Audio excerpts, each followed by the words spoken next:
Good evening, everyone. I'd like to welcome everyone to the regular City Council meeting, Monday, December 16th, 2024. If everyone would please rise for the Pledge of Allegiance, followed by a moment of silence.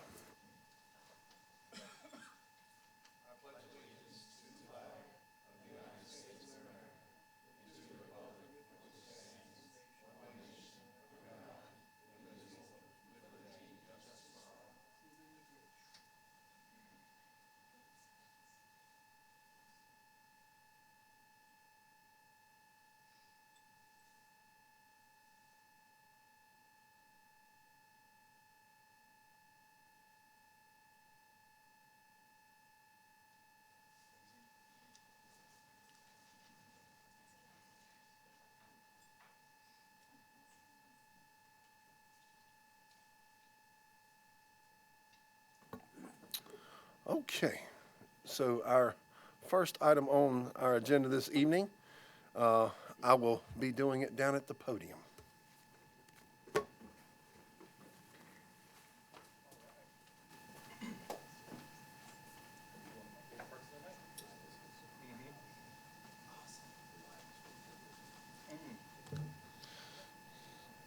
Who spun this around for me already? Man, I tell you what, y'all take care of me. I appreciate you. Okay. Our first proclamation recognizing the Fort Mill High School boys cross country team as 5A Division II state champions. Great job, guys. Great job. Great job. Okay. Little business to take care of, and then we're going to get you guys up here, okay? Whereas the Fort Mill High School boys cross country team has reached a significant milestone for Fort Mill's cross country program. Whereas on November 21st, 2024, the young men brought home Fort Mill High School's third state title, proudly becoming the 2024 5A Division II South Carolina state champions. And whereas the City of TKK and the City Council wish to commend every runner for their accomplishments and commitment, as well as the coaching staff for their exemplary leadership to their fellow Yellow Jackets and Fort Mill High School. Now, therefore, be it proclaimed, we, the City Council of TKK, hereby extend our heartfelt congratulations and recognition to the coaching staff and the Fort Mill High School boys cross-country team for their remarkable achievement in becoming the 2024 5A Division II South Carolina state champions. Thanks, guys.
Okay, we got more good stuff. We've got these young ladies sitting here in the audience tonight. You guys did the same thing, so that's awesome. So this is a proclamation recognizing the Fort Mill High School girls cross-country team as 5A Division II state champions. So same thing, I want you guys to come up here with us. All right, coaches, come on up. Okay, little business first. Whereas the Fort Mill High School girls cross-country team consistently demonstrates exceptional achievements for Fort Mill High School. Whereas the young women on the team secured Fort Mill High School's third state title as the Class 5A South Carolina state champions on November 21st, 2024, with all runners finishing in the top 25. Hang on. That's amazing in itself. Now therefore be it proclaimed, we, the City Council of the City of TUK, do hereby congratulate and recognize the coaching staff and Fort Mill High School girls cross-country teams for their achievement in becoming the 2024 5A Division II South Carolina State Champions. All right.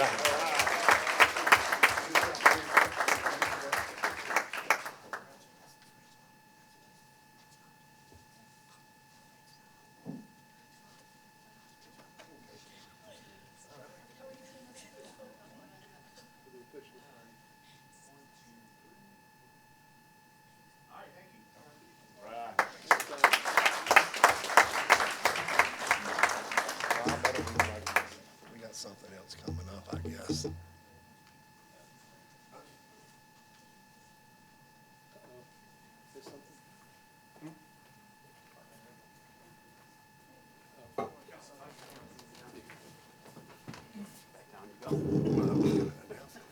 While they're making their way down, every year we get nominees from our employees, specifically our department heads, for our Employees of the Year and our Department Head of the Year. Our Employees of the Year, we do two of them. One is, we call it more of a out in the field services type employee, and one that's more of an administrative employee. So this year, our Field Services Employee of the Year, he's been with the city for right at 7 years, and he takes care of our buildings. He's our building maintenance tech, does an amazing job for us day in and day out. Mr. Robbie Sims.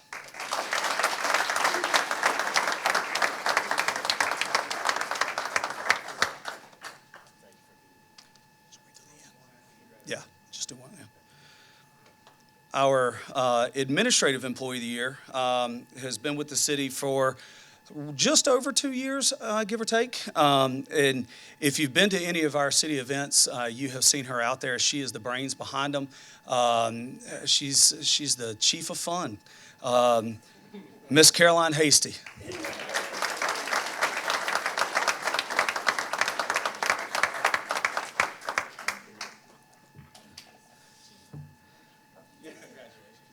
In 2020, we unfortunately lost our IT manager due to complications with COVID. His name was Mark Slocum, and ever since then, we've named our Department Head of the Year award after Mark Slocum. This is a long time coming for this employee. He's been with us almost 18 years. And he balances the checkbook better than anybody I've ever seen. But he is a fantastic person. He's a wonderful employee, and I am proud to call him a friend. Mr. Bob Barkin.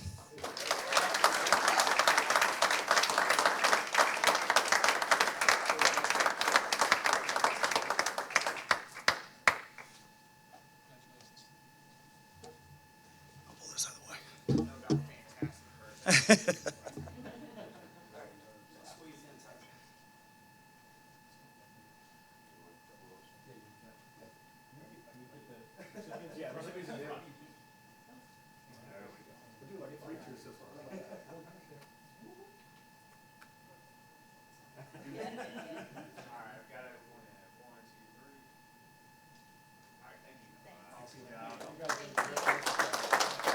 Congratulations, Scott. Huh? Yes, absolutely.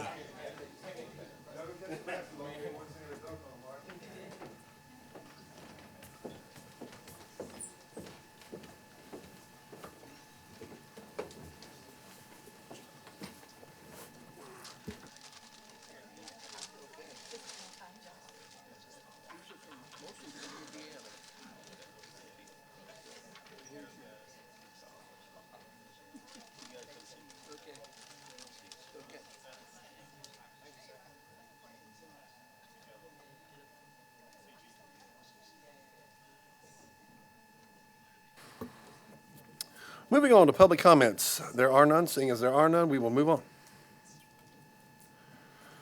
Okay.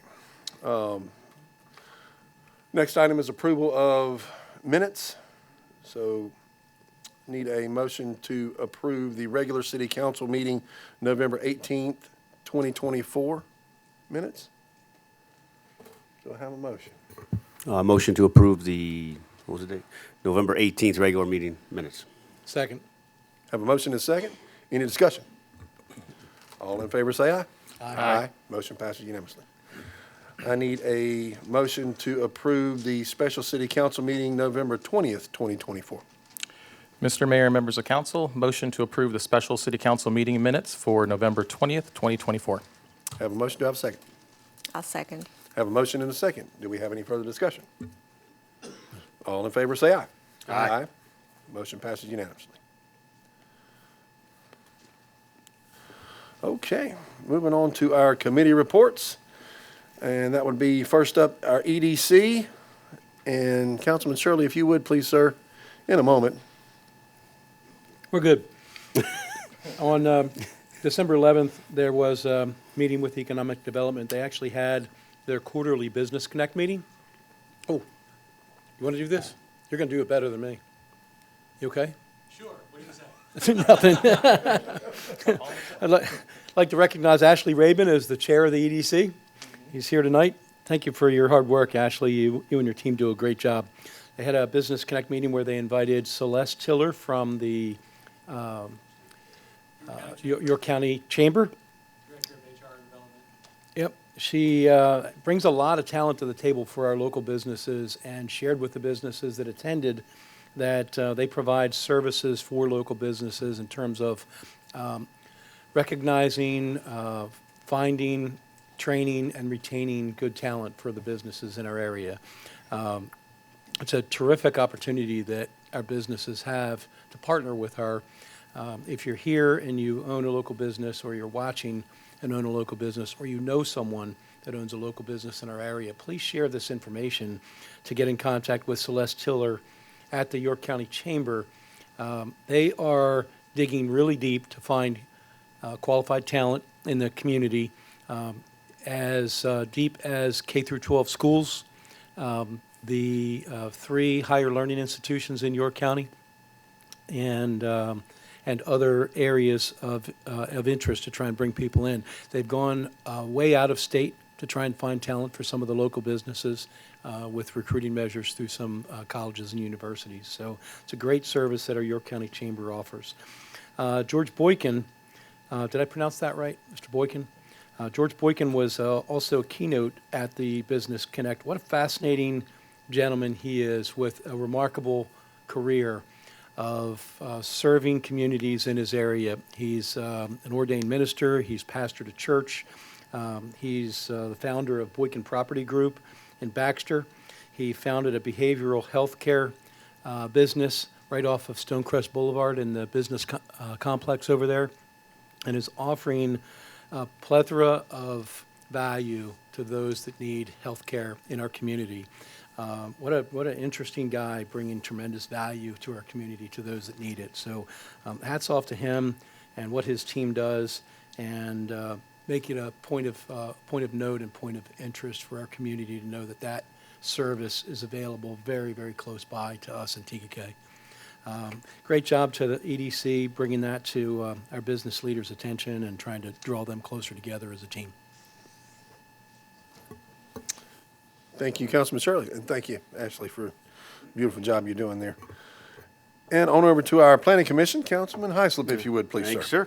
Planning Commission met on December 2nd. They finished up the redlining and rewriting of the Marina Overlay District. The discussion primarily centered on the regulations would like to see pertaining to new restaurants, maximum size for the buildings, the outside area to meet, the scale of the neighborhood, along with limits on the hours of operations within the overlay district with those businesses. So that's complete. It's with staff now. They're working on putting it all together. It'll be coming to us here shortly for us to review and vote on. So I'd just like to throw out a big thanks to the Planning Commission, because they've worked on this for a long time, put hundreds of hours into this. So thank you to them, and look forward to seeing the final product so we can. All right, well, thank you, Councilman HYSLIP. All right, our next item is some unfinished business. This is a consideration of allocating the remaining $200,000 in ARPA funds. So during the 2021 and 2022 years, the city received 2 disbursements from the American Rescue Plan Act. which totaled $5,643,061. This item is to allow for council to consider allocating the remaining $200,000 of those funds, which were originally grants for local businesses who had lost revenue due to COVID. Would anyone like to make a motion? Mr. Mayor and members of council, I'd like to make a motion to approve allocating the remaining ARPA funds of $200,000 towards small businesses in the city in accordance with the criteria approved by City Council. Prior to any second, I think something that I need to make clear is that as a business owner, I am not going to be participating in any requesting for any of those funds so that I can continue to participate in the discussion and the vote of this during our meetings. Thank you, Carmen. Yep. Also, I'd like to ditto that and say we had some discussion last month about this, and I had mentioned that my wife runs a business here in TK and has prior to and since COVID. And at that time, I expressed no interest in us pursuing any of those funds or submitting an application. I want to make sure that that's also clear. Thank you for making that abundantly clear. Is that something that we need to add in the criteria portion? No, I just wanted it stated as part of the record Okay. because it's cleaner because they could have an economic impact through either their direct relation or through a family member. So prior to them voting, they either wanted them to notify you of a recusal or make a statement. So I just think that can be in the. I'll second Councilman Carter's motion. I have a motion and a second. Do we have further discussion? Okay. That being the case, I'll call into question. All in favor, say aye. Aye. Aye. Motion passes unanimously.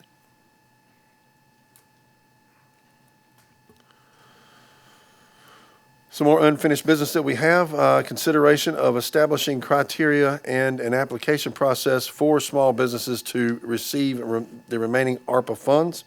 This agenda item is for council to discuss and establish the criteria which a business must meet in order to be eligible to receive the ARPA funds from the city. Mr. Mayor, members of council, I'll make a motion to approve the criteria as presented and authorize the city manager to begin accepting applications under the process determined for small businesses to receive the remaining ARPA funds. I have a Real quick- motion. Go Real ahead. quick, before you get into a second, just want to make sure we're clear from this. Is it the information that was in your packet or the information that, and it's very, very similar, or is it the information that Mayor Pro Tem Miller sent out to council late this afternoon, which, We're going to I have a thought discussion. we were going to before discuss the- it. This is just a discussion, right? I don't know that okay. we're opening it for discussion. I don't think we're. I thought this was a motion to approve what's in the packet. It is a motion to approve what's in motion. the packet. But Yeah. after the second, we can discuss it and amend it Yes. if we want to. Yeah. Yeah, we can Yeah, amend we it. can. Okay, Yeah, all right. So my motion stands. Okay. all right. Fair enough. Okay, so in regards to Need a the, second. Need a second. oh, my bad. Go ahead. Second. I have a motion and a second. Now, we would Now like we to can discuss talk. this. At pesky Robert's rules. I know, right? Yes. It's a good read, though. It's a good read. Anybody Yeah, wants to. so in regards to what's in the packet for the potential for criteria, there was a couple of items that were on there, 1 through 5. The first one being the discussion in regards to brick or mortar or something else. I'd like it to be brick or mortar, home businesses, and then include nonprofits as well. I don't know if this is something we can go off and add that. For the second one, provide recommendation or your financials for 2019. Completely fine with that. The third thing was in regards to the criteria for small businesses being 500 employees or less. I think that's a pretty large number. I think I'd like to scale that back and make it somewhere reasonable, like I would say 50 or less, which would probably cover the majority of businesses that are here in TKK. For number 4, the criteria state that the COVID started March 11th of 2021. Isn't that 2020? Yes. So that's just a It is clerical thing. 2020. And then for the last one, setting a maximum limit, I think $10,000 per business would be a good number. I don't want to go off and try and figure out exactly what their losses are, what their profits were or anything like that. I think that they're going to go off and take time to finish completing the application and all that kind of stuff, and they had a financial impact during the COVID, we should just go off and allocate those funds. So I would recommend 10,000. Noted. Charlie, how many businesses are we considering here? Do you have an idea? Just a quick look, just at the business license list and things like that, you're potentially anywhere between 23 and 40 businesses. But again, those were the ones that we knew had business licenses, and we were only looking at brick and mortar at that particular time. So my guess is you're probably closer to 40, maybe even upwards of 50, if we're including any business, whether they're working out of their home or they have a full brick and mortar. My guess would be somewhere around 50 to 60 in that small business category, if we're including the home office occupation type things. I would say that we include the home office. If you're a business in TUK, Your business. you're a business. Whether you're profit, nonprofit, brick and mortar, if you're a business here in TUK. I agree. You know, we've got a lot of folks that work from home. We got a lot of contractors that call TUK home, and they operate out of their garage. And they've been doing it for years. And so this money is meant to help them out. I would say the only rebuttal I would have to the 10,000 is, we would run out of money. If we have 40 or 50 businesses, we would run out of money. The math just ain't mathing. Well, that'd be the max. So if there's only Yeah. 8 people that apply, Yep. we'd only pay out $80,000 under Yeah. that criteria. And not all 40 businesses. I hope they all do, but not all 40 businesses. It's true. I assume we're going to go off and do that. So it's half. It's 20 businesses. You're going to go off and do that. I don't really have any rebuttal to what you're saying. My question is, what if we do have that many business, or more than the funds are there? Is a 10,000 a maximum, and then how do we decide what each one gets? I think that's a good question. Do you just just divide it up into however many Equally. qualifying businesses there are? And is the criteria really just that you're a business between 2019 and 2022, or is it 2023, or that you're an existing business today? I think you'd have to be an existing business today to accept the funding, Yep. Okay. would be one of the things. And Yeah, then- so if I could offer maybe my version of an answer to your questions. I would say that, yes, they had to be in business prior to COVID. They still have to be in business today. They had to be a business in good standing, so they had been licensed the whole time, right? If, using the example of the $10,000 maximum, I'm okay with that. However, if 31 businesses apply that are qualified, we're not going to be able to give each of them $10,000. So my suggestion would be that we divide those funds exactly equally among all the qualified businesses that apply. I would agree with that, too. We're I not could go getting with down that. into the weeds of, Okay. Okay. weighting, having a weighted scale. Very subjective. Yeah. Versus, and that. And it's not first come, first You served start type getting thing. subjective No. about That's right. things, Yeah, that no, leaves we the want to make door sure open to. we have everybody go off and submit, and then go off and divide it equal. I like that. One of the items that was brought up was if a business had accepted any other PPP loans. PPP Yeah. grants, EDIL, whatever, SBA. any SBA, any of those, right? I mean, does that exclude or change the criteria I for would recommend that businesses? it exclude eligibility if they already received funds I would from agree as another well. source. If you've Yeah. already received funds and you And that will be part of the I think the application. intent of this is to provide funds for someone that needed it and didn't get it. Yeah. Yes. Is that fair, I think Carmen? that's the spirit of it. Yeah, I mean, I don't disagree with it. I just wanted a discussion around it. Yeah. Yeah.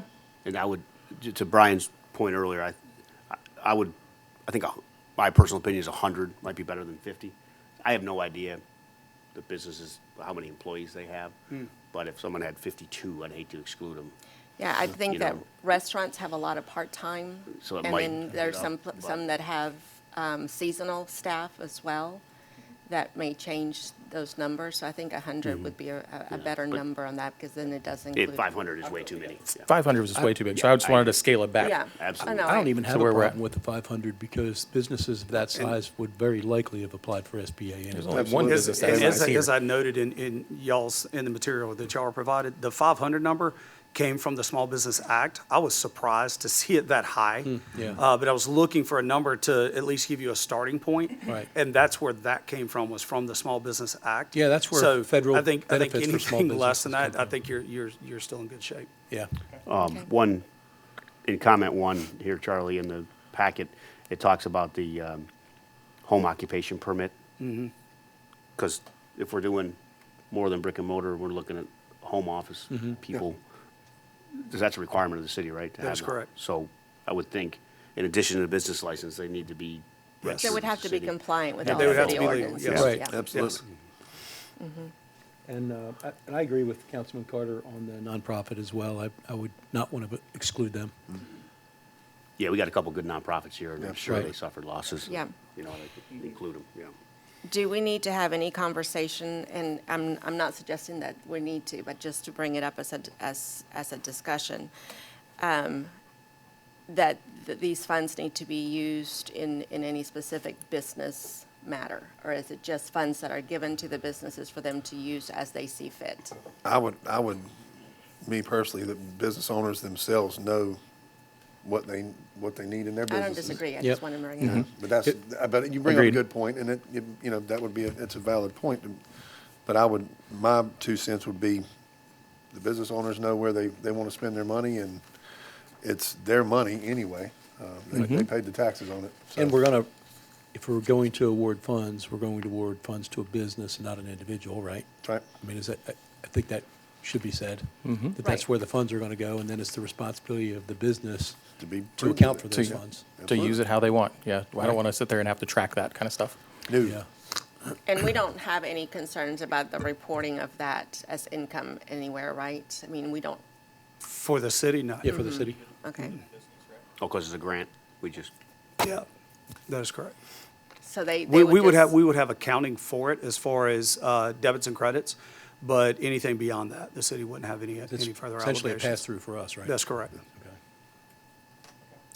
As far as the application process and the timeline of that, I'd like to make sure that we have a really strong communication Absolutely. in place as Yes, ma'am. to, making sure that everyone that can participate is, they would have to be living under a rock to not be aware of it? Correct. Kind of thing? Yes, ma'am. So our next steps is we will build the application form based on the criteria that council has set or is setting tonight.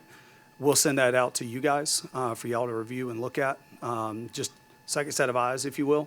And then more than likely right after the first of the year, so as we get into January, just don't want to get any communications lost because of the holidays and how busy folks are.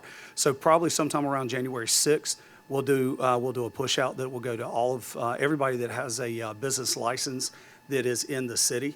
They will get a direct contact from us, and then we'll also have it on our website, and we'll news flash that as well. We'll probably avoid social media on this, just because we don't want to all of a sudden start getting a ton of applications from folks that aren't inside the city, right?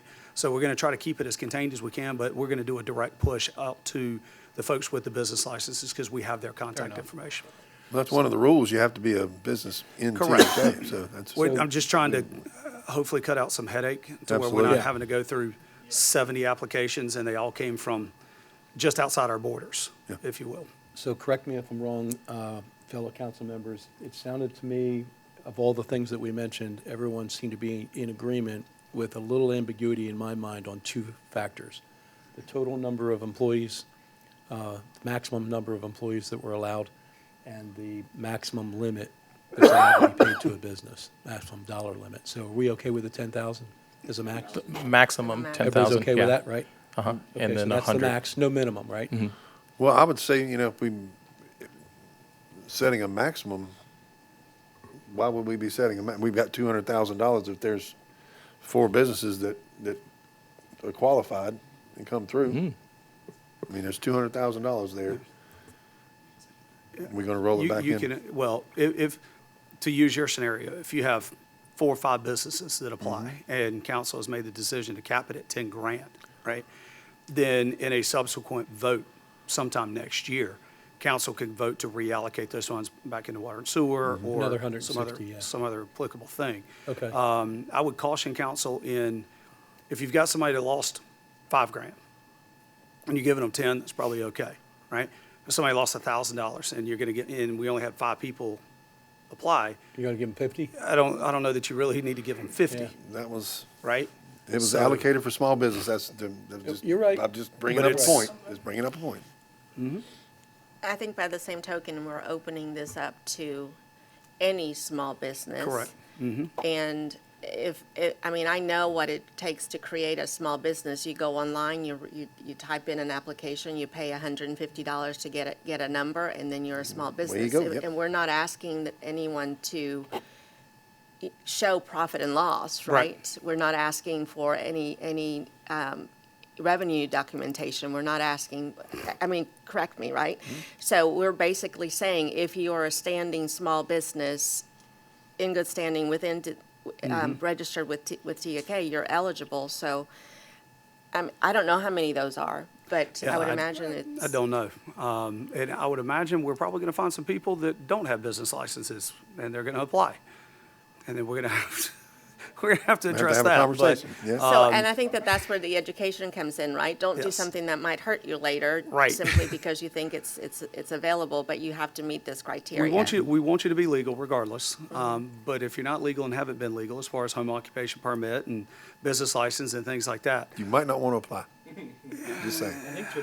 I'm not going to say don't apply, but You could make that as one of your requirements, so, because that could be a good way to limit who's applying. They have to be in existence in 2019, or yeah, whatever. 2019 to, Yeah, prior to COVID. They have to have, in full compliance with the law, which would be a business license, and if they're a home, the home occupation permit. It would just be a good way to weed out some that there's hard to prove if they were in business or not if they didn't get a business license. You may have somebody, I was in business, but they weren't complying with your rules and regulations, so Right. it's harder to prove if they were or they weren't.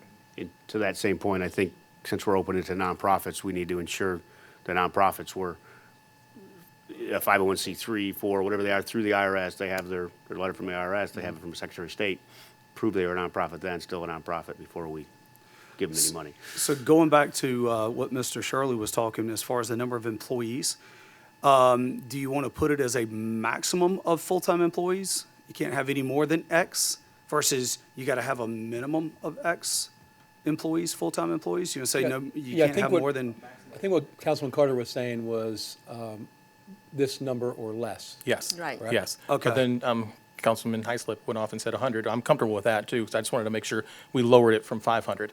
So to Councilman so Shirley's 100's point. the threshold? Yeah, I think I like 100, just because I don't know about the seasonal jobs and part-time jobs when it comes to restaurants and some of those businesses. Yeah. Yeah, I don't We're think not going to go Walmart, that, I don't we're think not going to go Walmart's that far hurt. down, right? No. Hope they're not small business. Right. Not to split hairs, but we're talking about all employees or just FTEs, full-time employees? All employees. employees. All employees. All Got it. employees. Okay. I would agree, yeah.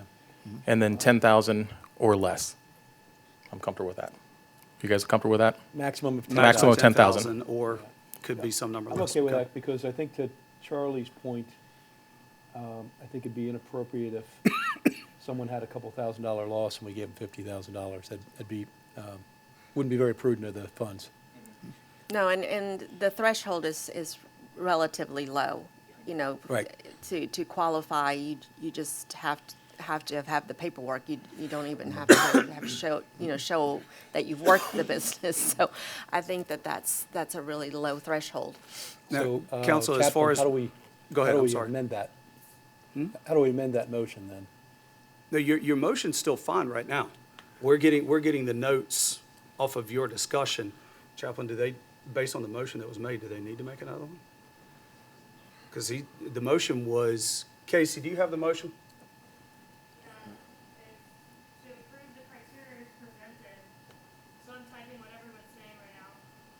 So if they want to capture it in the motion again, The motion included brick and mortar, home business, nonprofit, adjusting the number of 500 employees or less, and a $10,000 limit.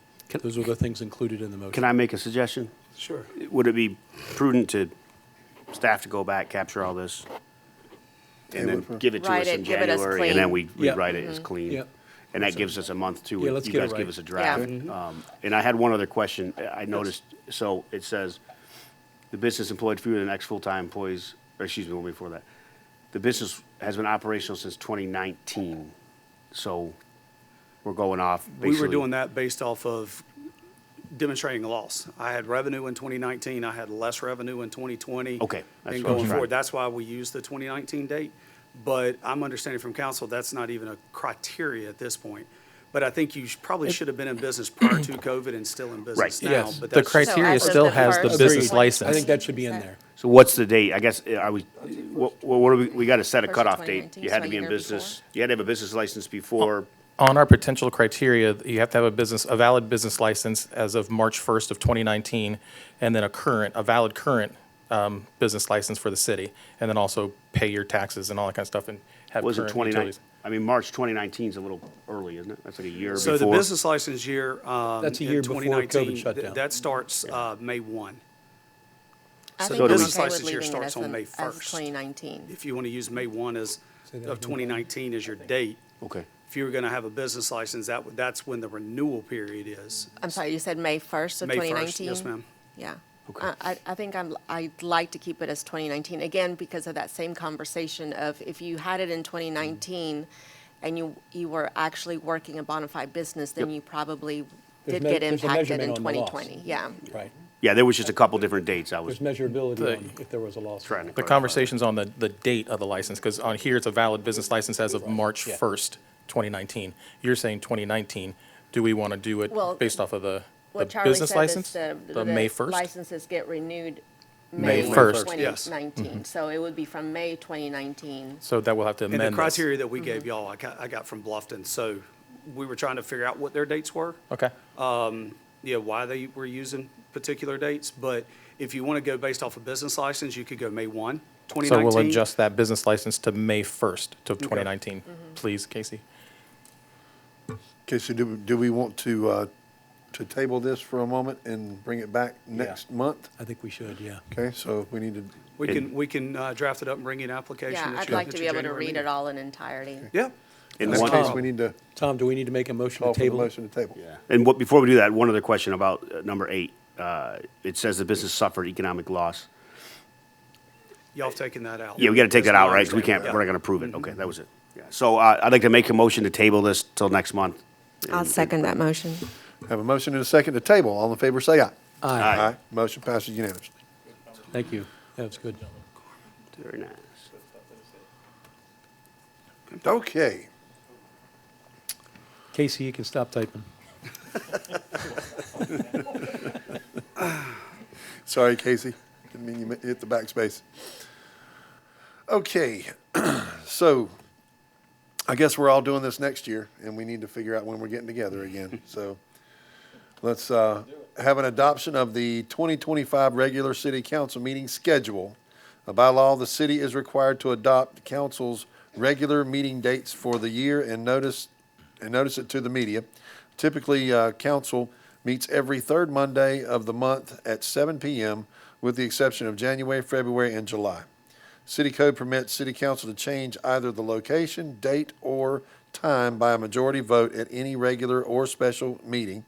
If council approves the 2025 schedule as presented, all meetings will begin at 6:30 rather than 7 p.m.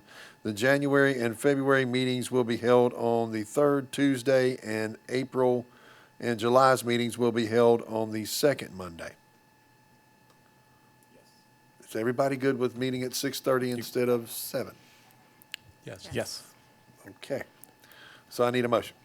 Mr. Mayor, members of council, motion to approve the 2025 regular city council meeting schedule as presented. Second. Have a motion and a second. Do we have any further discussion? Okay, all in favor say aye. Aye. Motion passes unanimously. So we don't have to worry about Gus being on vacation this year.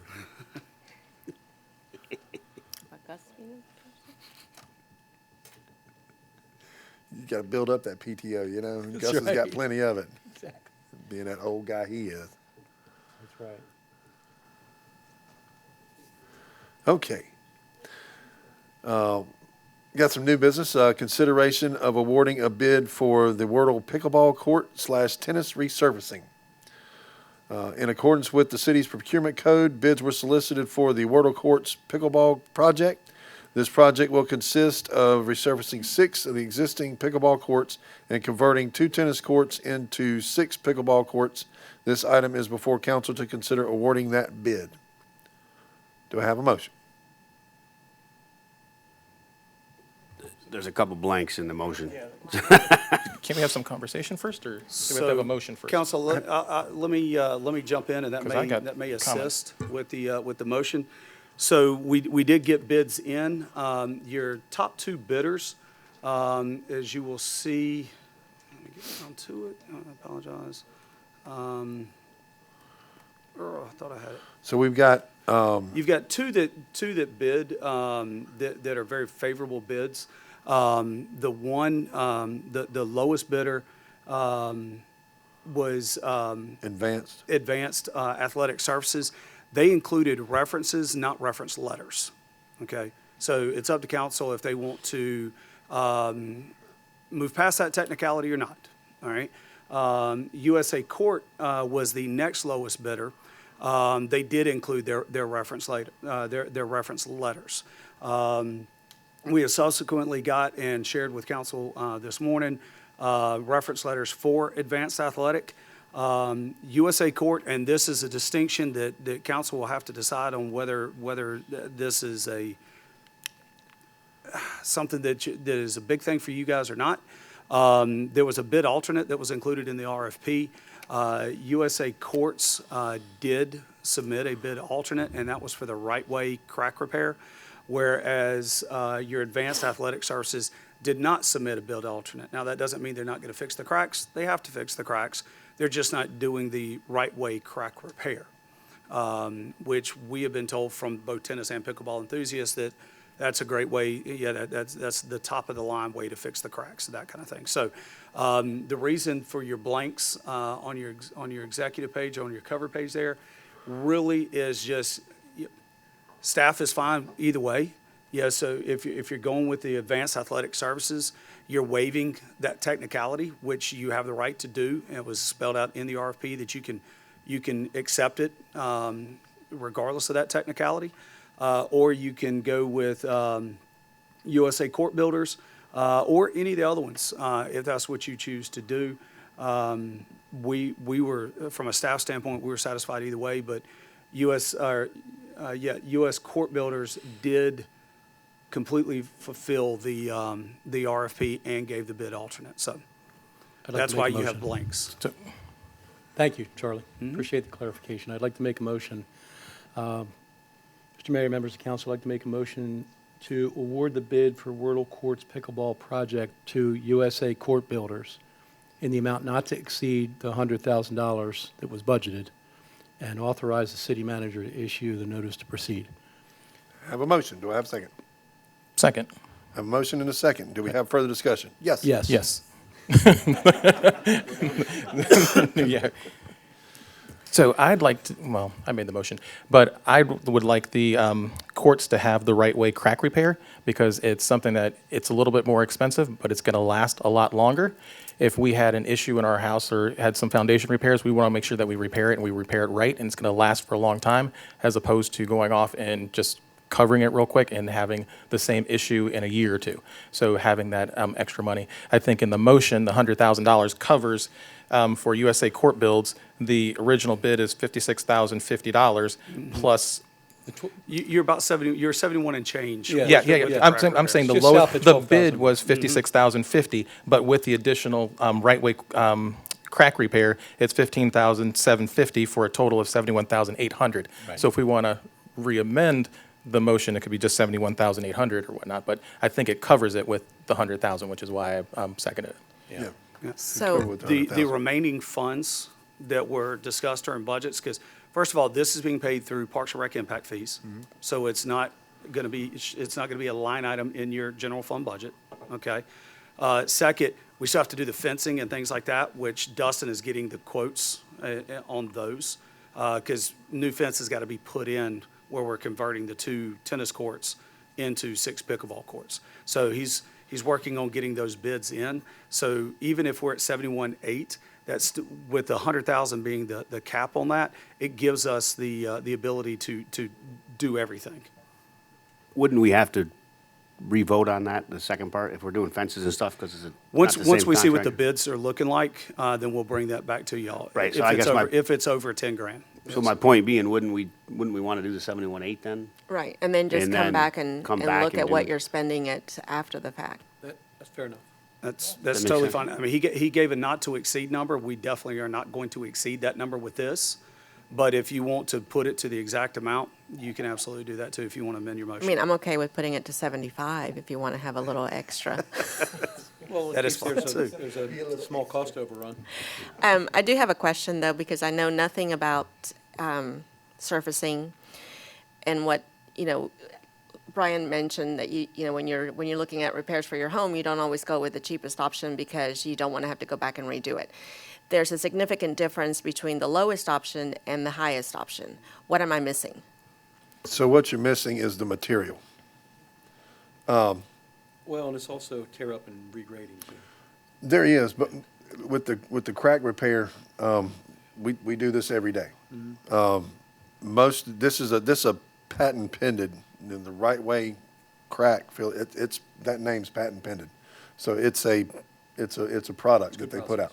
Yeah, no, And the- and I understand I'm talking about like geosurfaces says 173,000.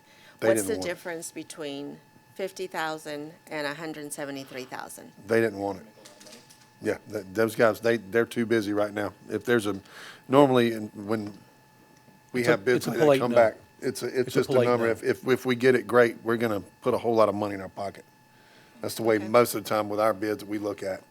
When they come back, we see So that. technically, we're not seeing any big difference. Quality, we're not seeing any big difference. What I can tell you is if you've been out to the Palisades brand-new pickleball courts, the USA court folks, the one that you are considering, they just did those.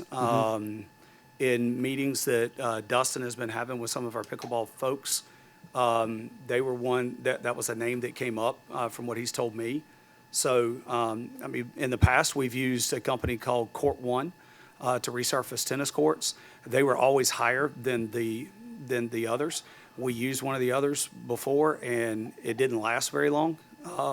So whether it's quality of workmanship or just location, where they're going to have to commute from, honestly, you made the statement that you don't know anything about court building. I only know about maybe a fraction more.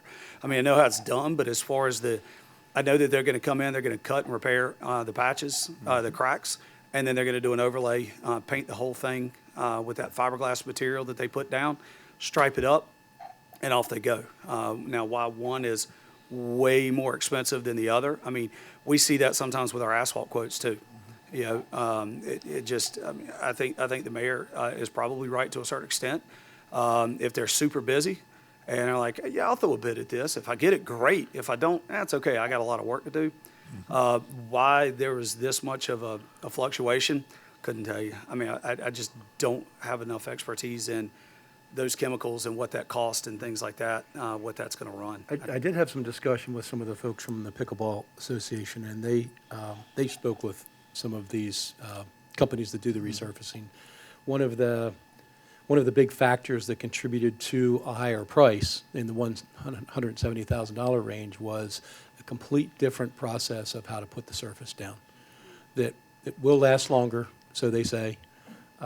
It'd be a great thing to have, but I don't know if I'm a fan about spending $170,000. So that would I'm be, not. they would be milling the surface down. Right, and And then then- they have a several-step build-up process Yep. on how that surface is finished. Yep. Palisades did that, and they're remarkable. But I think, Chris, to your point, the right way, crack repair, doing it right. Charlie commented earlier that other cracks may still present themselves, and that we have that risk with what's underneath of that.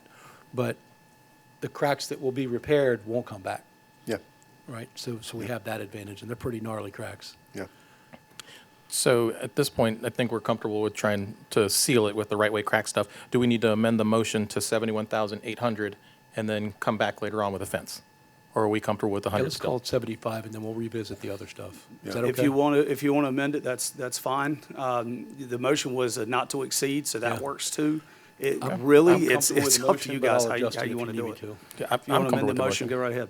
That's I'd 100. like to see it adjusted, just because then we can come back and review what that extra $30,000 or $25,000 will be for. Okay. All right, so then, can I just amend my motion, or do I need to withdraw it? I can amend it, can I? Yep, just amend it. Okay. So I will amend my motion on the amount awarded to USA Courts not to exceed 75,000. Okay. I'll second your motion. Have a first and a second. Do we have any further discussion? Nope. All in favor, say aye. Aye. Motion passes unanimously. We need a second on that, right? Carmen did. I did. Carmen got it. No, no, I'm sorry. I mean, we need a second read on that, don't we? Okay.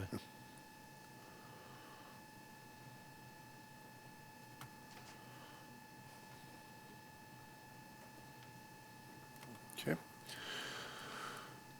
A bit more new business, consideration of selecting a vendor for youth sports photography. In accordance with the city's procurement code, proposals were requested for youth sports photography. The term of the contract is from January 1, 2025 to December 31st, December 31st, 2027. That's a pretty big contract term, but with the option to renew for 3 consecutive one-year terms. This option is before council to consider selecting that vendor. So council, I'll go ahead and jump in again. Thank you. Before you start your motions, because again, we left this one blank due to another bid technicality. As I think I've explained to y'all maybe one day last week, really haven't had this come up before. Usually when a bid comes in, it's like, oh, you're missing a lot of things, so the bid's denied, right? They had everything just like with the pickleball resurfacing. Except for they provided us with reference names and contacts, not reference letters. Again, technicality. So you've got Charlie Kane is offering photography. They're offering 35% of their sales off of the youth sport pictures. We did verify that their picture packages that parents would be using are right in line with the industry standard that our folks have been paying. We're a little concerned because, wow, 35%, that's nice. You know, so, but they're not jacking the prices up. The other one, which I believe was Nathan Bingle, they're offering up to 15%, and they were capping us at 100 plaques. We used them this past fall because our prior photographer decided to close its doors. And we found out right before the season started. So we just grabbed somebody, used them for that season. They did a great job with it. They were easy to work with.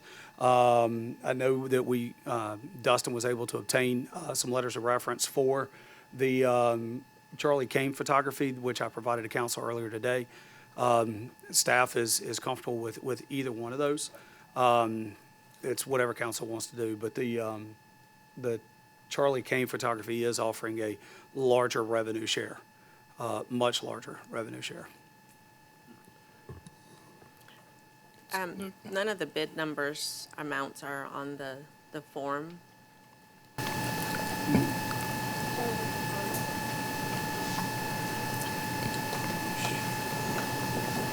So I know Nathan Bingle was at 35% of sales. So it's not It's not, they don't pay for it. Yeah, I think it's just the revenue share, right? because they pay the. Because they pay us. Charlie Kane was 35%. So Okay. those were your best two bidders. So Charlie Kane was 35%, regardless of amount sold. And then Nathan Bingle photography was up to 15%. And it was a tier based on amount of revenue that they were able to bring. So do we make a lot of money off of the revenue from the pictures? Because it's a 20% difference between the Charlie Kane and Nathan Bingle. Made anywhere between $1,500 and $2,000 a Okay, so with that being said, I think I'd probably be leaning towards Nathan Bingle just due to the fact that he's local. I think Charlie Kane is out in California and would hire freelance photographers here in our area. And so he might hire Nathan Bingle to go off and do it. So I would probably make a motion that way. I don't know if you guys have any difference, but. So to be clear, there's no payment. The city doesn't pay any money. So this is revenue. We This hire is a 'em. revenue contract that we're, I'm sorry, we give them an audience, a captive audience, if you will, with our youth sport participants. We schedule the picture days, they come in, they shoot all the photos, the parents buy the photos, and then they give us a percentage of the sales back. Okay, I'm We, ready to make a we as motion. a city are not spending money. Yes, okay. Mr. Mayor, members of council, a motion to select Nathan Bingle as the youth sports photography provider and authorize the city manager to issue the notice to proceed. and I'm sorry, is that the one that gave us the highest? No, it's the one that gave us the No, lowest, and it's lowest. local. But he's local. Yep. not a Nathan California Bingle was up to photographer contract. 15%, and then Charlie Kane was 35%. I'm going to second. At a, thank you, at a revenue that's $1,500 to $2,000 for the city. But he's local. Mm-hmm. That's the difference. Mr. Mayor, can we have discussion? Sure, we can have a discussion. We Okay. got a first and a second, right? Okay, I seconded it because I completely agree with your philosophy on awarding a local business, not a national business that contracts with local providers, right? I like that business model better for our city. I think there's a better connection with the people that participate in the sports program that way. I think we'll likely see better results. The participants will see better results from that type of process. I guess what I'm curious about is, was there a contract for something like this for a couple of years prior? Because we haven't With had this- classic photography. Classic. Yes, sir. Been doing And this then forever. they closed their business, so we That's use. why we haven't seen this. That is correct. In the last couple of years? Okay. That is correct. And Nathan Bingle filled in this last year, and you guys were all happy with, parents were He happy filled in with- this past fall, from what I'm hearing from Dustin and his team, very easy to work with, didn't have any issues. Okay. So, No issues with the parents, coaches? I mean, we have those, but not related to photography. We're talking, the other reason that I'm agreeing with you, Councilman Carter, is we're talking about a difference in city revenue of about $500 to $1,000. If we were talking about a couple $100,000, we'd have a different discussion. Right. Any further discussion? Okay. Okay, all in favor, say aye. Aye.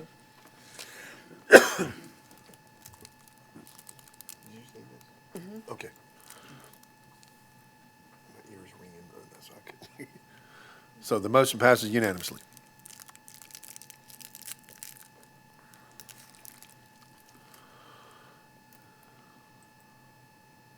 That will bring us to Youth sports. our youth sports uniforms. This is consideration of awarding a bid for our youth sports uniforms in accordance with the city's procurement code. Bids were solicited for our youth sports uniform contract.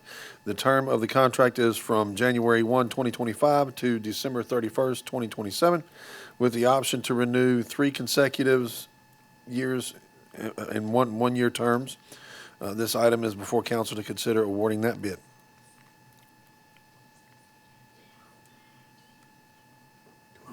Mr. Mayor, members of council, make a motion to award the bid for youth sports uniforms to First Team Sports and authorize the city manager to issue the notice to proceed. Have a motion, do I have a second? Second. Have a motion and a second. One question for, oh, sorry, who was, what? She got the second. Oh, I was gonna ask a question. Are there any major changes in prices or anything coming? I know, No, sir. okay. No, sir. I mean, minor, Okay. nothing astronomical. First Team's actually been doing our uniforms over this past contract season. They've done a fantastic job with the quality of uniforms and the pricing and the timing of delivery and all that stuff. So staff's been very happy with them. Do we have any further discussion? Aye. Okay. Aye. All in favor, say aye. Aye. Aye. Motion passes unanimously. Trying to get you to a basketball game, Mayor. I think we're already past that, buddy. But I appreciate everyone's trying. I can watch it, though. I can watch it. Good. Okay. Our next is a consideration to of authorizing staff to apply to SCDNR for an additional culling permit for the Wildlife Management Program. South Carolina Department of Natural Resources will only permit the culling of 80 deer as a part of a wildlife management program. Entities may appeal to SCDNR in their board and request an additional 80 deer to be culled. The next SCDNR meeting will be held on January 16th. Do I have a motion? Mr. Mayor, members of council, I'd like to make a motion to authorize city staff to submit an appeal to the SCDNR board allowing for an additional 80 deer to be culled as part of the city's wildlife management program contingent upon the completion of the first permit. Do I have a second? Second. I have a first and a second. Do we 80, have any to further clarify. discussion? Just for clarification for anybody watching, this is, if we get the 80 now, we can apply for a permit and do 80 more in the spring. Just want to make sure that everyone understands what this is for. Before March 1st. Before March 1st. yeah. Correct. I'd So- like some discussion also. Okay, go ahead. So if we have an additional, if we want to have an additional 80 deer culled, where's the money coming from? Either your operational contingency or / reserves. So we've already budgeted for 80 this year. 80 and the 200, yes, sir. The 200 sterilization and the 80 culling. And so we want to pull out of our reserves to pay for another 80, if we can get 80 now. It'd be about $30,000. Is everybody Right. good with Give or take? pulling Give or out of take, that yes, since sir. it's not a budgeted item? Well, I think that's another vote in the spring. This is just to apply for the permit. I'm just saying, if we're going to waste calories to apply for the permit, then we need to have the money in the bank to go ahead and do it, which we do have the money in the bank. But I'm not sure everybody's on board to allocate that money to do that. Yes, I would agree with that statement, because I'm not on board, but I think the majority of council has shown that they want to go off and do this and move forward, but I do not want to move forward with that. The next question would be, is who's going to go down there to ask? Because I'm not. I'll go. Okay. All right. I'll be glad to go. So we got that And I one won't done. ask for more than 80, All right. unless council advises me otherwise. I don't think that we can have a discussion about who would vote and who would not be voting for additional funds, because that's not on the agenda. But I understand what you're asking about. I just want to be careful that we're not preemptively asking for opinions and votes before something is actually up on an agenda. I'm just wanting to put the cart in motion. Asking how we pay for it, though, is a legitimate question, but I think it's an answer for another day. It would be an answer for another day. It's just food for thought. Right. You know, how are we going to pay for it? Where's that coming from? You know, Tom's pretty good at GoFundMe's. he is a great guy at GoFundMe, I'm telling you. He jumps into a cold lake. Did he? No. Okay. You're never going to let him live that down Nope. either, are you? It's all right, it's coming. Based on timing and scheduling, assuming a favorable vote tonight, that meeting, as the mayor said, is on January 16th, which is a Thursday, and then this council would meet that following Tuesday, since Monday is Martin Luther King Day. So the funding would absolutely be on your agenda for January. Okay, and you're suggesting that DNR meeting would be January 16th? That's what Dr. Ruth has informed us of. Got it. Okay. We have to notify him by January 6th if we want to be on that board agenda for the 16th. So based Got it. on how this vote goes tonight, we will respond accordingly by January 6th and go from there. Do we have any further discussion? Yes.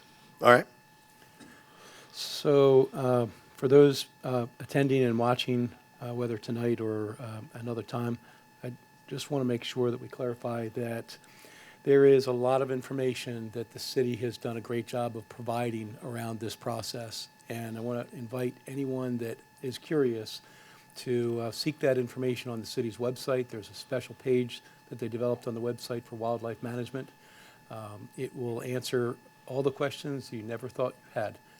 And there is also a lot of information that our city has done a good job of putting out periodically about this process on the city's Facebook page, and several of us have copied that on various pages around the city. So if you want to know, it's out there. If you can't find it, I would welcome you. I think I speak for everyone up here. If you called any one of us, we would help direct you, or call the city and they would direct you as well. Anything further? Okay. Then I would ask, all in favor, say aye. Aye. Aye? Okay. Nay. We have one nay, Brian.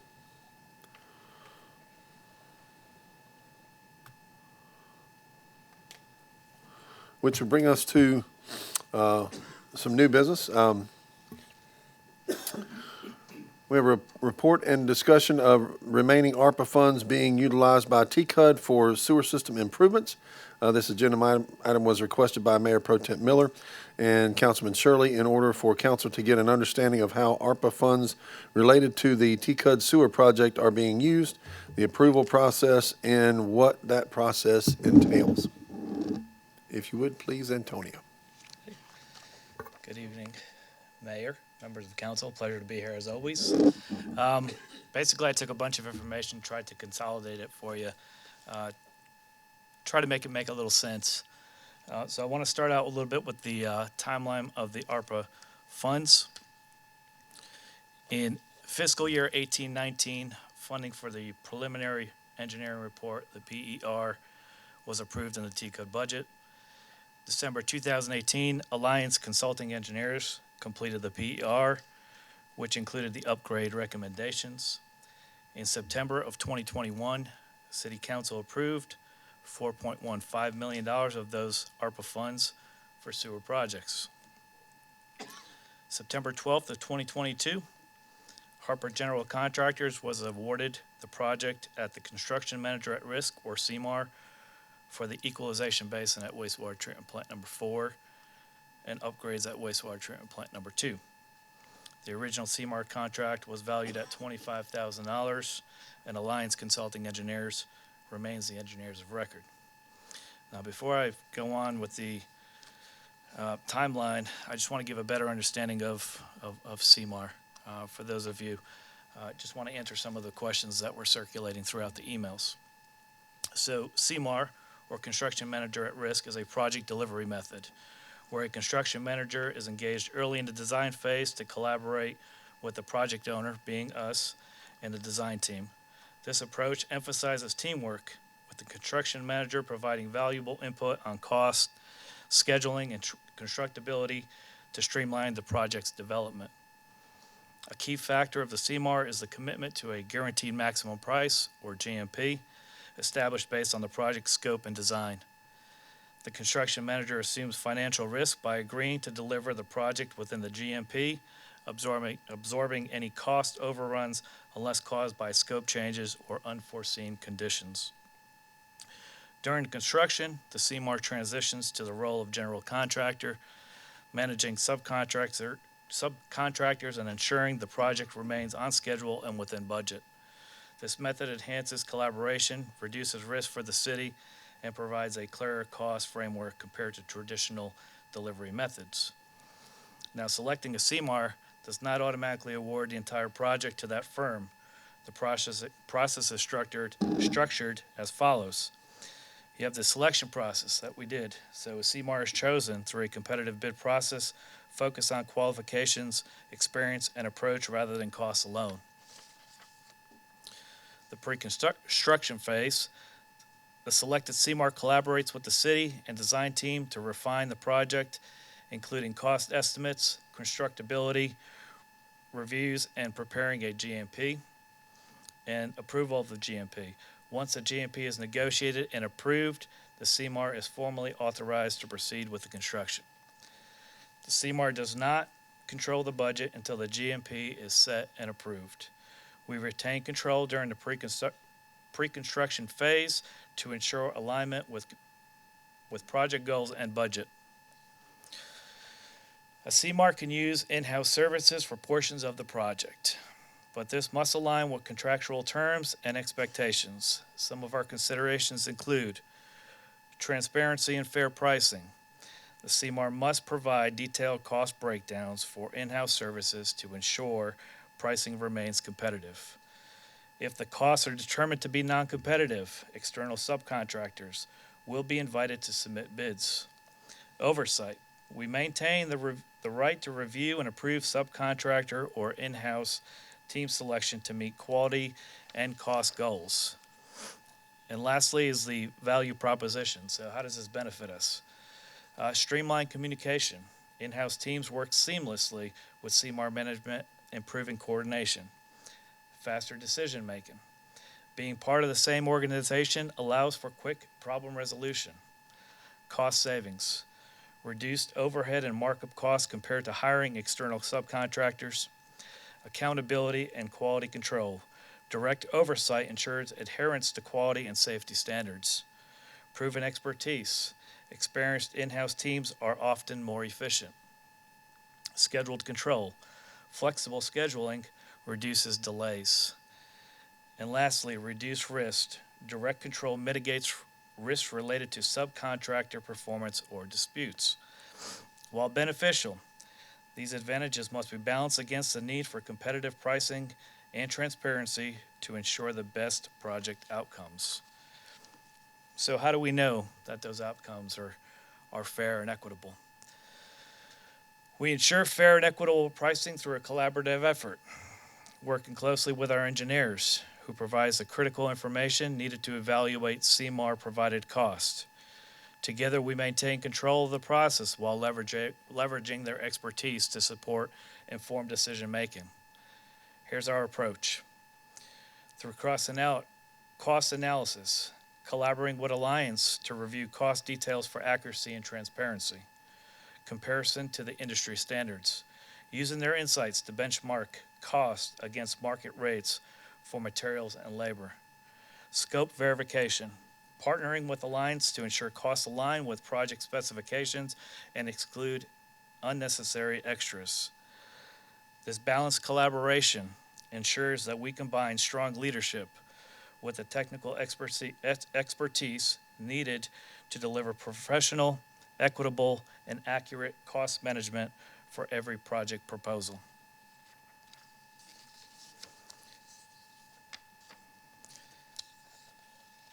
Back to our schedule. In October of 2021, we received the first ARPA disbursement. The following year, October 22, we've received the second one.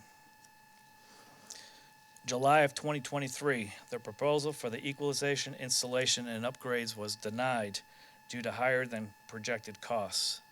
Our focus then shifted to wastewater treatment plant number 2 and 3 upgrades and other critical system improvements, one of them being lift station number 4, located on Anchorage, for a total value of $166,000. In April of 2024, a flow trend roll-off sludge mate container was purchased for $44,875.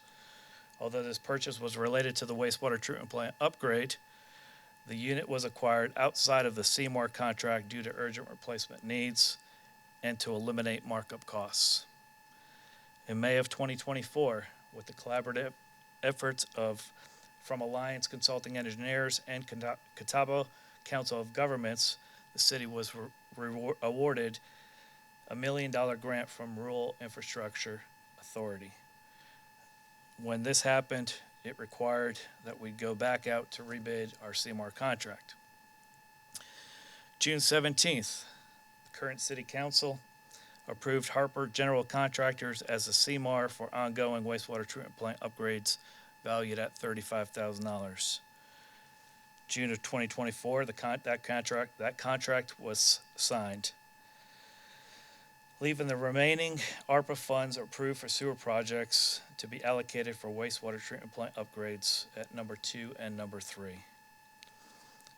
Conducting these upgrades is vital to maintaining our infrastructure and ensuring compliance with SCDNR.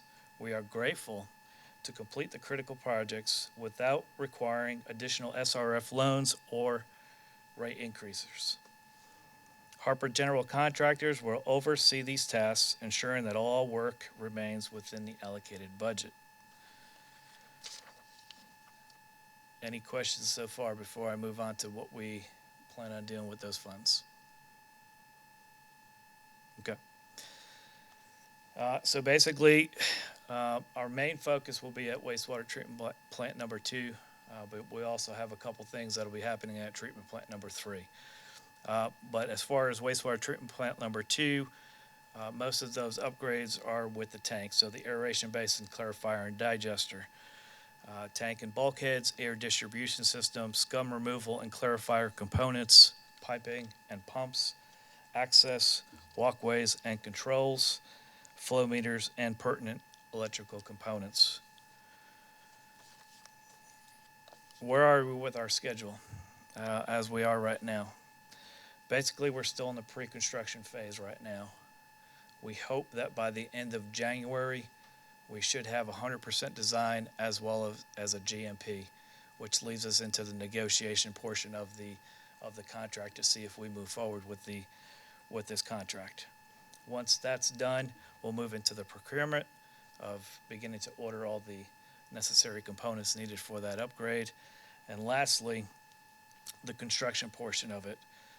Currently, it's set to begin in mid-August, lasting approximately 7 months with a closeout date of March of 2026. Any questions on that? So my questions were really more related on the reporting and the use of the funds rather than the need for the funds, because I am 100% on board with the fact that those are improvements that are needed, and it's quality that needs to be taken care of, and it is a great benefit for the city that those funds were given, the ARPA funds were given, that can be used to improve those systems. My questions came from getting that ledger where there was funds that were being spent from the ARPA, directly from the ARPA ledger, that never went through any of our budget discussions, never went through any type of reporting, because I think that we should be aware. If funds are being spent, and in our discussions, Charlie, you stated that this was because this was a budget that was passed by previous council, and that current council didn't have to approve it, didn't have to become aware of it because it was approved previously. Well, I disagree with that. I think that if funds are being spent from any part of any approval, the current council should be aware of where those funds are being spent. And in that ledger, there was over $500,000 that had been spent with companies that we had never seen or had any participation of. So I think that that's something that I wanted, and it wasn't a question about whether that money should be spent the way it's being spent. It was a question of, we had no idea that it was being spent. Okay. And then the other parts of it are, in some of the questions and answers that you had was with Harper Engineering or Harper Construction. That they were granted I think you said a $3 or $4 million contract to do what you have just Now, gone over. we've got that sum of money available for those projects. They've Right. not, the only thing they've been awarded at this point is the $35,000 CMAR. And that's what I understood it, but in that email you said they will be receiving an additional $3.5 million as this project continues. And when I said, when was that awarded, the answer was, well, back in '22, when the $25,000 was approved, and then we had to bring it back to bid, and then it was reawarded in your council in July of 2024 when you approved the $35,000. Well, we approved $35,000, not $3.5 million. So I just want to make sure that we are very, very clear on who is getting awarded, what it is that they're being awarded, because I do real estate. I don't follow, engineering plans, and I want to be very clear and understand all of that. So when you tell me that my $35,000 approval means that we approved a $3.5 million, I get a little worried. And I want to understand, what is it that we have approved? Where are those funds coming from? And I think that any funds that are being written to be paid out of that ARPA checking account should be very, very clear across all of us that we are aware that those funds are being written. I mean, it's Sure. it's We thousands can- of we can dollars absolutely do that. monthly that I had no idea were being spent. Okay, so starting, I think I committed to council, starting in February, we're going to start doing our quarterly financial reports at council meetings. Definitely at those, and anything, yeah, as Antonio was describing his schedule, we're still in that pre-construction side of things now, doing the design and engineering and things like that, but as work is about to start to pick up, if you will, we can absolutely, whether it's on a monthly basis or what have you, keep council in the loop. Hey, here's what we're doing, and here's what the cost is, and this, that, and the other thing, as in addition to including it in those quarterly reports as well. Okay. Happy to Yeah, do that. when those ARPA funds were issued, the 58,000 that was going to the beach club, Mm-hmm. that was taken from that ARPA account and moved into the beach club account. Correct. And then we, not me, but council was able to see where that $58,000 was spent, Mm-hmm. right? I would like to have that same clarity with the, I don't, is it 3.5 million that is still left with ARPA? Give or take, yes, ma'am. Yeah, I would like to have that same clarity to say, okay, we're taking this amount of money and we're spending it in this part of our project that's being TCUD, that's in TCUD right now, and this is how it's being spent, Sure. rather than seeing it being spent directly from an account that none of us are aware of. And that's what we're going to start doing in February, right? Yeah. Okay, Oh, absolutely. perfect. We can create a general Perfect. ledger similar to what y'all are used to seeing that accounts for these project funds.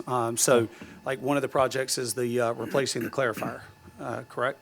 So here's what the clarifier cost is. Here's the timing of it. And yeah, that we can do that. We can create that Excellent. ledger. That's not a problem. Okay. I want to say thank you to Antonio, Charlie for all the work that you did, Casey, all the work that you did. There's a lot of questions in regards to these funding or these funds and understanding exactly the background and the history behind it and all the research that it took to go back into old council meetings and then all the ledgers and everything that you guys need to pull up in order to provide to council in order to answer everything and have this stuff. I'm glad that we have this discussion, but thank you so much for all the work that you guys did to pull this up. And I do want to say, yeah, Carmen, I appreciate the questions, to be quite honest.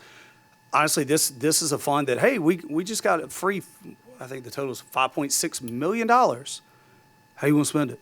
Okay, well, here's how we can spend it, yeah, at least with the guidance we had at that time. Right. And then it just wasn't even talked about anymore. It was just like, okay, we got the free money. We voted how you spend it. Go ahead and spend it.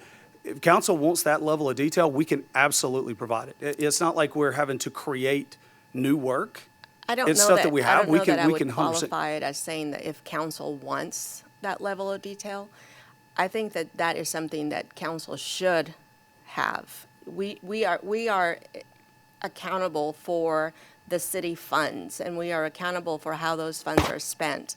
And to come backwards I'm first year in, right? My last meeting of the year, to have gone almost a full year to not have knowledge that this account existed and that there was being funds that were being spent from it, not because they were being spent wrong, but just because we were unaware. I think that that's really important. It shouldn't be that just because a council wants it or not, it should be a requirement. We should be required to know what the city is spending money on, especially when you're talking about what you call free money.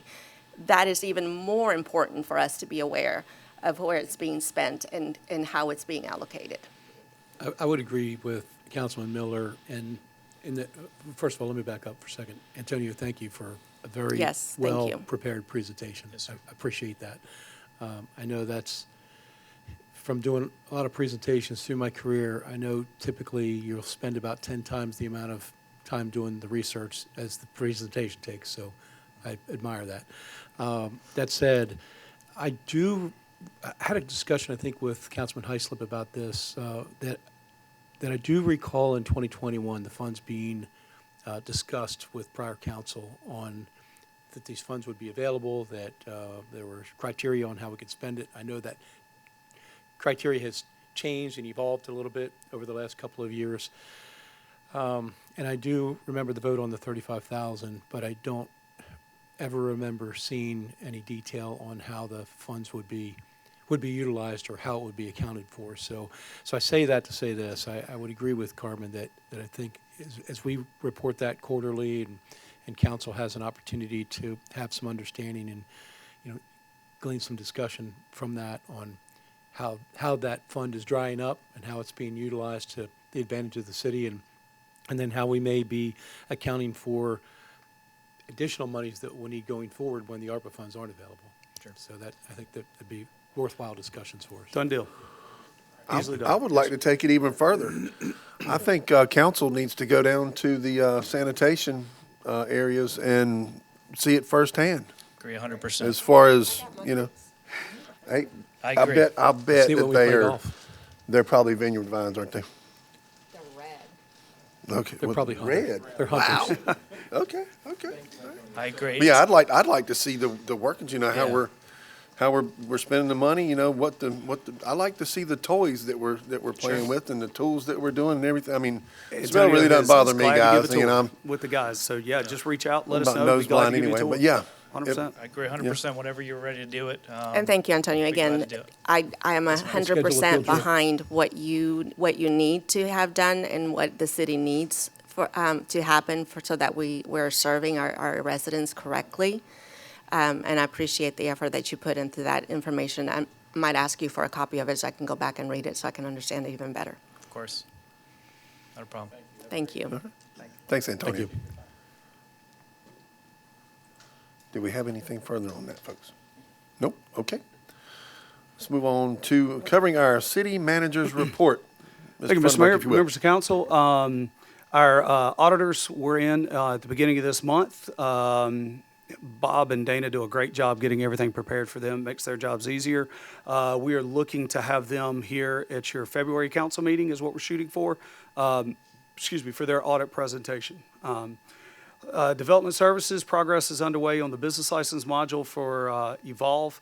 A couple of our staff members, Maddie and Jeremy in particular, have done some tutorials that are on our website to help folks with videos and things like that, checklists for permits. Even though the software is a lot easier to use and you're able to go in and track your permits and things like that, just everything that has to be submitted and the do's and don'ts. So appreciate them spending that time there and getting that out. We are expecting resubmittal on the preliminary plat for Main Street end of this week, first of next. They have said by Christmas we will have it.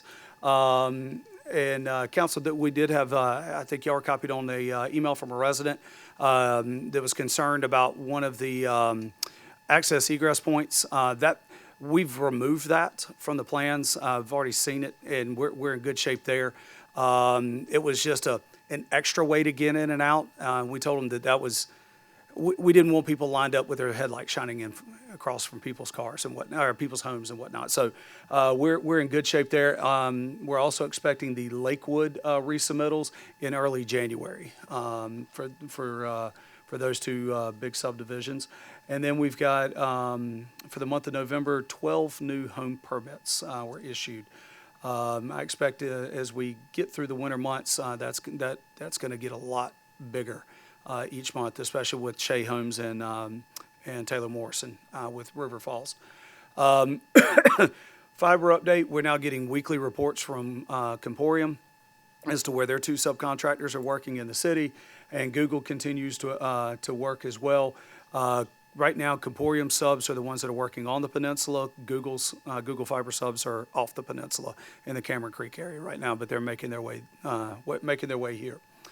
Fire department, like to thank they want to thank the TKK Marina for hosting the first annual Christmas boat parade. Wasn't a big turnout first year, but in speaking with Mr. Denton, he hopes to grow it every year. I think our public safety folks would appreciate it being earlier in December, where maybe it's a little bit warmer. It was a little frosty out there Saturday night. The Toys for Happiness collection concluded yesterday. Lots and lots of donations for that. Appreciate everybody that either donated directly to the firehouse or was involved in the poker run this past weekend. But again, it just shows the generosity of our residents and participating in that. So really do appreciate it. Coming up on December the 21st, Fire department's going to be giving the head elf, Santa Claus himself, a ride around town. Please don't come to the fire station. I say this every year. He's not going to be at the fire station. He's going to be on the fire trucks, riding around town. There's a lot of roads, a lot of houses, a lot of kids to visit, so just be patient. But if you want to follow along, follow us on our fire department Facebook page. And they'll be pushing out and posting where they can find Santa and where he's at and where he's coming next. Police department, Holidays with the Heroes. It's one of my favorite events we do every year. I want to give a shout out to Captain Holland because this was his brainchild years and years ago. And it's fantastic. Chief, I think we helped out 12 families this year. And got to take the kids shopping and then met back over at the fire station, helped wrap presents and things like that, and fed them some pizza. And honestly, these are families that weren't going to have a Christmas. Yeah, I mean, a couple of the kids says, yeah, wow, this is going to feel like a real Christmas this year. So thank you to everybody that donated. I know everybody on council donated some, and we've got corporate sponsors and things like that. That's a huge, huge thing, and greatly appreciated for everybody that was involved in that. Lighting Up the Holidays is still underway until December the 27th. I think it's funny that PD thinks that I'm turning my Christmas lights off by December 27th. But we've got the map. It's online, or you can get a physical copy at the police station. Self-guided tour. TKK definitely lights it up for the holidays. So if you're looking for something Christmassy to do, I would encourage you to grab the kids, grab the spouse, jump in the car, and go have a good time with that. Parks and Recreation, our spring sports registration is underway. Right now it's residents only. Starting January 1st, it's open to anybody. So we're still a little fresh into that, but we anticipate the numbers to still be in that 2,500 range as they've been. Let's see, reminder that all non-resident parking passes will expire December the 31st, after January 1st.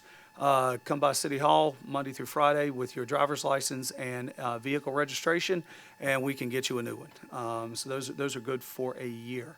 We've also got requests for bids out for the shoreline stabilization for Windjammer.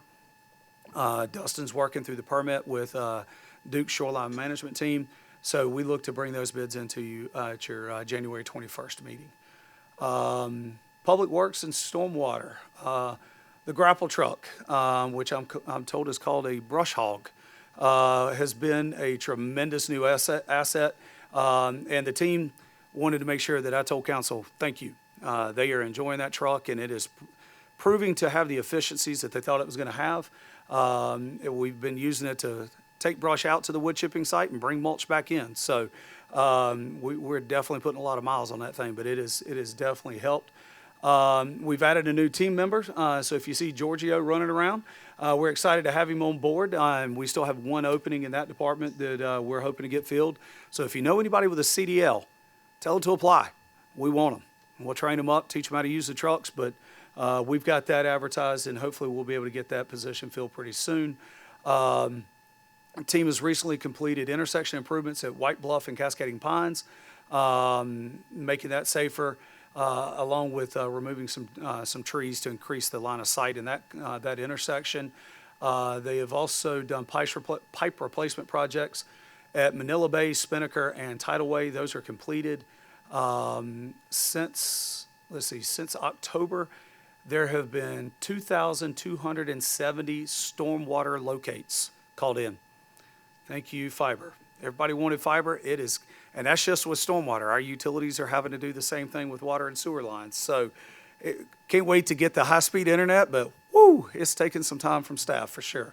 Let's see. Talk about deer real quick. These numbers are a little staggering. Since October 1st, our team has collected 78 deer since October 1st that have either been killed by Cody, killed by Buick, or just died of natural causes. In the last 12 months, all right, so the last 12 months, 230 deer. That's just the ones we have picked up. That's nothing that was shot by or culled by any of our professional contractors. That's just the ones we have picked up and had to dispose of. 230 over the last 12 months. Yes, I think we were at 160, and now it's gone up to 230. Yes, sir. Few other projects, the equipment shelter / pole barn, installation starts on it tomorrow. We had to get the engineering documents for it so we could actually permit it, and we finally got those. So that work starts tomorrow. The project on Cebu Court is also starting tomorrow. So looking forward to getting those two done. The Saguaro Circle Stormwater Project, we're working on the easements right now. We've got, so once we get all those easements, because it's going to include curb and gutter, so some of them are temporary easements that then give way to permanent easements. Tim's working on getting those, but he's contacted everybody. And they've got to be notarized and all that kind of stuff. So as soon as we can get all those easements in, that project will be off and running. Let's see, I want to make they're still working on the street sign replacement over the next couple weeks. They'll be in Lakeshore, working through all those street signs. So just be cautious as you're going through those areas, and look out for our employees who are working, trying to be safe. Leaf collection, it's been very tedious going into Thanksgiving, but thanks to the hard work of our folks, we've gotten through kind of the height of it, if you will, and we are on schedule and moving and cruising. So we are definitely looking forward to middle of February when we can be done with the loose leaf collection, but the schedule that is online is current, and we are current and on schedule with that. So kudos to those folks that are working some overtime and working some on the weekends to get that done. And last but certainly not least, our utility department has also welcomed a new employee, Carlington. So if you see Carlington Johnson around, give him a shout out and tell him welcome aboard. We're glad to have him on board. And Mr. Mayor and Council, that concludes my report for the evening. Thank you, Mr. Funderburk. Which will bring us to council comments. And as always, if you would please, Councilman Carter. Hey, thank you so much. So thank you to the residents that are here in attendance this evening. I appreciate that, and you guys all being here. Everyone that's watching online, I appreciate you guys watching online as well. Always got to thank the TKK PD and TKK Fire Department for what you guys do and keeping our community safe. They do an awesome job. Also, I want to thank the city staff for keeping the city running smoothly day in and day out. I say that all the time, but it's extremely true. I love driving down TKK Drive, and I do want to kudos to our city staff that put up all the Christmas lights around. Driving down TKK Drive is absolutely, it's magical. And I hear people say all the time, oh, we need to keep those up all year long. And I'm like, that's Christmas, but we'll see. But it's really nice to do that. Moving forward into next year, I'd like to see some Christmas decorations over on our newer section of TKK as well. So that's something I really want to focus on, because it's great. It's great driving down TKK Drive, but we got to do something magical over on the newer section of TKK as well, if we can. This evening, oh my goodness, the cross-country boys and girls team winning the cross-country championship or the state championship, that's extremely impressive. That's a long way to run. I can't do it, but I'm glad that they were here. Congratulations to them. We had some events in the community recently. We had the tree lighting and Santa's arrival a couple of weeks ago, which was really fun. It was a little bit cold, but it was a good time out there. We had Arbor Day, and we dedicated a tree to Lieutenant Lauren Galloway to make sure that her memory stays alive here in our community. And then we also, that same evening, we had Cocoa with the Popo, and we had a whole bunch of pictures with the Grinch, and there was an amazing turnout at the police station with all the parents and all their kids and everyone going through just having a good time, and they're at the police station. It was great. And the officers that were Buddy the Elf and the Grinch, thank you so much. That was awesome. That was a great time. So I'd like to go off and start recognition for someone that does something positive in our community. And this person that I want to recognize is a den leader for one of our local Cub Scout groups. She leads a group of let me see, they're intelligent, curious, funny, rambunctious young men. They were pretty cool. I want to say thank you for leading these boys on their scouting journey. And that person is Ursula Borg. So thank you, Ursula. Appreciate what you're going to do. And then lastly, my family and I want to wish everyone a Merry Christmas and a Happy New Year. And can't wait to see Santa on Saturday. Cruise around TKK. That's it. Thank you, Councilman Carter. Councilman HYSLIP. Thank you, Mayor. Big congratulations and thank you to Robbie, Caroline, and Bob for the employee in the Department Head of the Year. Great job. Can't read my own writing. Thank you to It's not that. It's just sloppiness. Thank you, Caroline staff, PD, and the Shore Club for the tree lighting and Coco Popo. Unfortunately, I was out of town this year up in Black Mountain, but heard it was a wonderful event as always, so thank you for that. I can read it now. Of course, the cross-country team, as Brian mentioned, both the teams, great job. Congratulations. Keeping it short and sweet, I want to just say to all the staff, thank you for a wonderful year coming to a close. I mean, you've done a great job throughout the year. I know the residents appreciate it. We appreciate it. So thank you all for that. I would reiterate what Brian just said. Merry Christmas, Happy Holidays, Happy New Year to everybody. And I always love to say at the end of the year, we'll see you next year. Thank you, Councilman HYSLIP.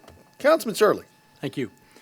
Yep, so I'm going to start with thanking the staff for providing the information that we asked for. I know a lot of times we get a little tedious sometimes on the things that we ask for. We want to get it right. We want to be responsible stewards of what the residents of TKK have asked us to do. So thank you for doing that for us. And thanks to the staff for making TKK a really special place at Christmas.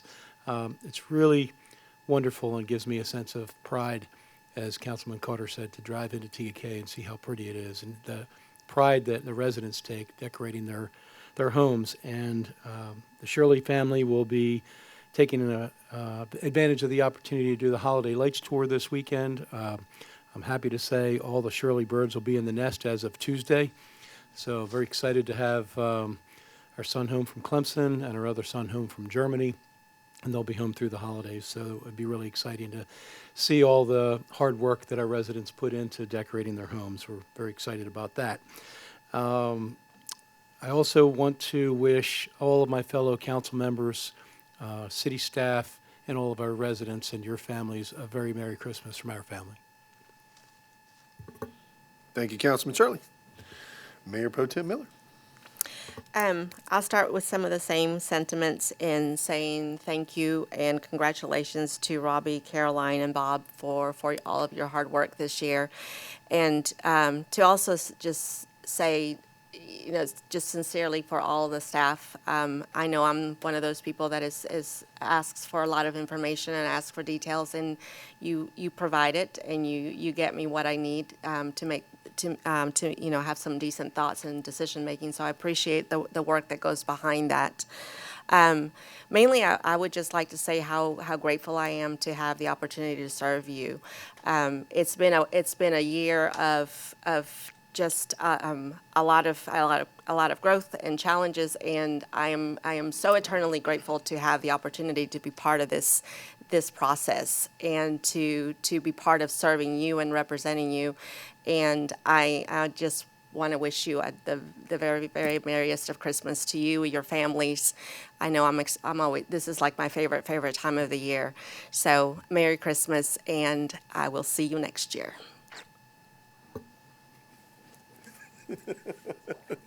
That's Tom's line. What did he say? What did he say? See you next year.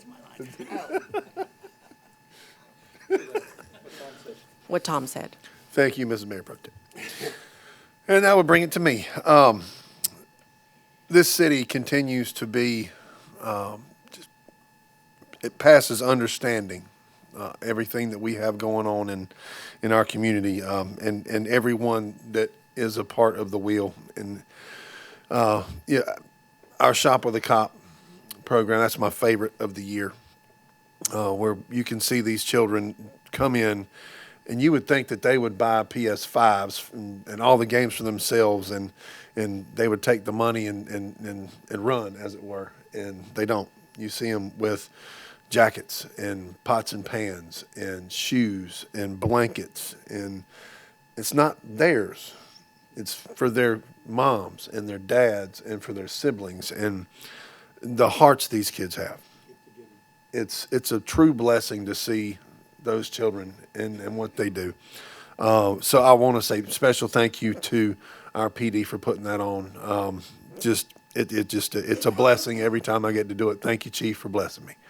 To all the folks that showed up at the fire department to wrap presents. There were a lot of folks there to help wrap those presents. The kids, they get to take their presents, they get to take them home, they get to put them under the tree. and providing those 12 families that kind of a Christmas is just, it's unreal. Just the feeling to be able to do that and the blessings that come along with that. And to be a part of it. Chief, thank you for letting me be a part of that. It's one of the coolest things is just to be able to ride up to Walmart from the PD in the motorcade. That it's absolutely outstanding to be able to do that. The Toys for Tots, thank you, Tony, Holly, LaMonica, all of the folks with carts and big hearts and the toys that you brought out. Thank you for doing that. It was a great event. I think we had 2 truckloads of toys that we hauled for the Toys for Tots event. And I would like to give a shout out to all of our sponsors that we had for Camp Cadet. There were a few sponsors that came in clutch at the very end. We were at a Delta, and so I think a special thank you to those. Former Councilman Ryan Richard and Carolina Shred. I'd like to thank him for a monetary donation. I'd also like to thank Rob Davis with Burco Incorporated. He also provided a large donation, and Bo Markoff at Whitehorse Research and Development, and Pinnacle, our folks that take care of our golf course. They came up with a big donation for us as well, and as well as all of our council members. Thank you for reaching in your pocket once again, folks. If you need to look somewhere for folks that are dedicated to this city, these folks are. And I want to tell you, I appreciate every minute that each one of you have put into this year. I appreciate every thought, every question, every sentence, every letter that you have written, and I really appreciate every one of you driving me to be better. And I mean that. I appreciate the camaraderie. I appreciate the pains that you take in doing the job that you're doing. And I just want to say, great job this year, folks. You really have. You knocked it out of the park. And to our city staff, Bob, Rob, Caroline, you guys are awesome. Thank you. Continue to do that kind of work because it is excellent. Charlie, thank you for you and your staff. I appreciate everything you've done. And our committees. Thank you for all of the hard work that our committees have put forward as well. This is a time of year that we all celebrate with our families and we all celebrate with our friends. Let's don't forget those blessings because we're never guaranteed tomorrow. So I would ask to reach out to your neighbors. If you have someone that is they don't have they don't have any family, don't have anybody coming in for the holidays, and if they do have family coming in for the holidays, what's an extra 10 people in the house, folks? It's just the more the merrier. So reach out to your neighbors, give them a hug, tell them you love them, and wish them a Merry Christmas, Happy Holidays, and just let's make TKK during the holidays, and everybody knows how special it is as soon as you drive in and you see those lights. It is a very special place. So I would wish everybody a Merry Christmas, Happy Holidays, and have a great time. If you need me, give me a call. And I appreciate everything we put in tonight. Thank you, folks. And I would, with that, ask for a motion to adjourn. Have a motion. Have a second. All in favor, say aye. Aye. We are adjourned.